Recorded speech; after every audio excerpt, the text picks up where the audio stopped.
If you struggle with feeling anxious while dating or in relationship, and you notice this pattern that you find yourself fantasizing about there being some perfect person who's going to magically know how to love you. They're always going to be consistent with communication. They're never going to drop you. They're always going to tell you how they're feeling, and it's just going to be easy all the time. Number one, this is normal. Number two, we often fantasize about having this perfect person anticipate all of our needs. Typically, we project that onto other people because that's the role that we learned to play. We learned early on in childhood, in whatever family unit you were in, that you need to anticipate everyone else's needs all the time. And usually this happens with when we have emotionally volatile parents. Maybe we receive the silent treatment, passive aggressiveness, guilt tripping, all these things. But somewhere along the line, you learn to emotionally monitor everyone, all their needs, and try to anticipate it. Because if you can anticipate it, then you can prevent any quote unquote negative emotion or feeling disconnected from the caregiver. That is biological.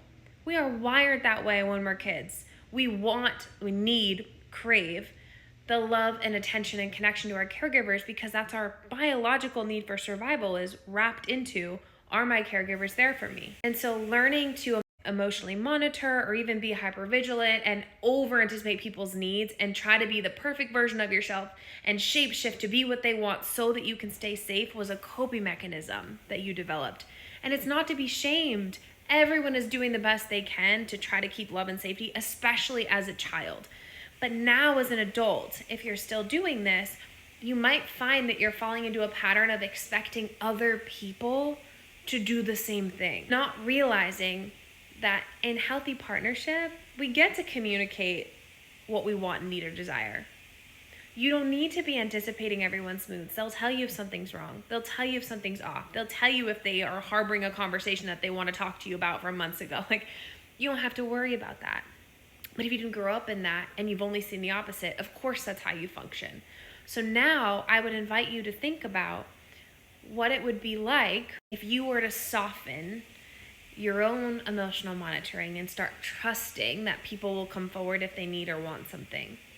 And as you start to let yourself off the hook for needing to anticipate everyone else's needs, what you might find is that you have different expectations for how someone else loves you. And you give more space for someone to learn how to love you, learn how to communicate with you, learn how to know what you need at different moments, but we never expect it because emotional monitoring is a lot of work.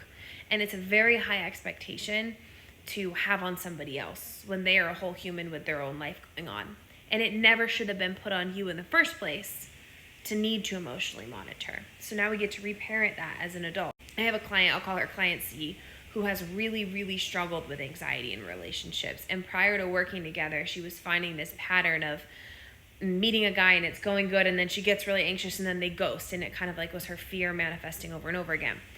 So she went through the Soft and Secure Feminine Energy Healing and Embodiment Framework, which was awesome. And a few months later, she meets an amazing guy, and they're now exclusively dating, which is great, who she says, he constantly reaffirms me, he adores me, they're in love, all these beautiful things. And now we're working on really helping her trust that love and let that love in and let go of all the old ways of relating that were coping mechanisms from her childhood, in environments where she was just made to take on too much responsibility too soon. And so we're kind of healing through that process. And I'm watching her week by week just tick upward in her agency and how much she trusts herself and all those juicy things. So if this is something you struggle with and you want support, fill out an application and let's talk about shifting this for you.